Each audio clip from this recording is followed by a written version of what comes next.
Hi, and thanks for logging on to the Daily DVAR Halacha. And here's a brand new halacha for you, and it's for Friday, 27th day of October, 7th day of Cheshvan.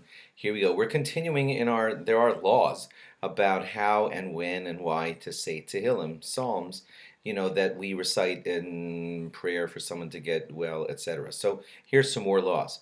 First of all, you should know to this important question. There is a Gemara in Shavuos on Daf Tesvav, and here's what the Gemara says. The Gemara says that, we shy away in our religion from superstition and from things that seem like witchcraft or anything like that. There are laws against it. So if someone were to say a Jewish incantation over a wound, and say an abracadabra kind of thing, hoping to make a wound on his body go away, the Gemara says there in Shavuos that it's prohibited. You're not allowed to do that.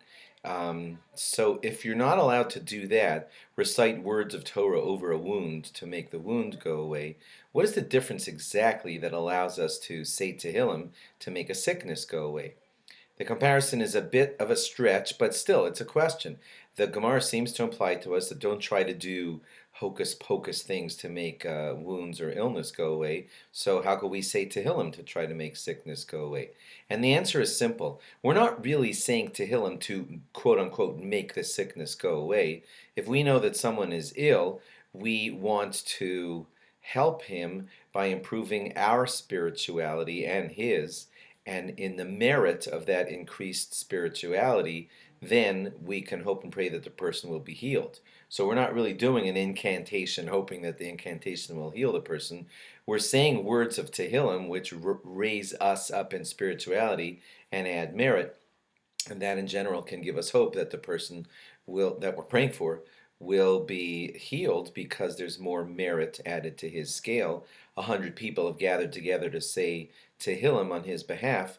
Increased spirituality has been added to his scale, and now there's kind of like a fresh, new, better judgment upon him, and that's how we expect and hope from God that the healing will come about. That's not an incantation on a wound. That's more like adding spirituality to us and the chola, the sick person, hoping that then God will change the decree. That's the idea. Now, some of you may know that there's a long, long chapter in Tehillim. It's chapter 119, and it's divided up alphabetically. And sometimes when they want to pray for someone to get better, they will take the alphabetical sentences that spell out his name. So if his name's Moshe, they'll say all the sentences starting with Mem and all the sentences starting with Shin, and then Hey, etc., including his mother's name and everything. So you should just know that you're only supposed to do that if the person is in grave danger. But to just do that for someone who, let's say, just has the flu, it's not recommended that you do that thing. They reserve that for when they know that someone is gravely ill and they're like pulling out all of the stops. And then they'll do that thing with reciting the person's name sentence by sentence using the sentences of chapter 119. Whenever saying Tehillim, please try to say it slowly and with proper intent. To just babble through it is not the point. The point is to say it with proper intention. Get yourself a good translation so you'll understand what you're saying, and then it's much more meaningful. There are those out there who say that if you have a choice between learning Torah and saying Tehillim, you're better off just learning Torah because that's the higher level of Jewish activity, and you're kind of wasting your Torah time by saying Tehillim. But most important poskim say that that's not the case, that whenever you're saying Tehillim on behalf of someone, it's a very high level, important, holy thing that you're doing.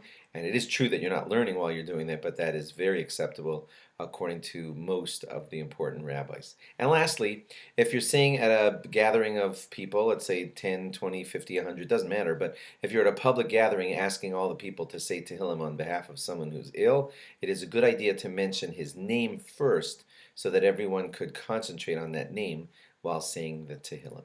Thanks for logging on. Log on again after Shabbos for more. And here's an official reminder to you that we'll be switching our clocks backwards coming Saturday night, 2 a.m. in most of the areas that I know that are looking in on this daily DVAR. So just a reminder, switch your clocks backward, 2 a.m. Saturday night. Thank you, and thanks for logging on. Good Shabbos. Bye-bye.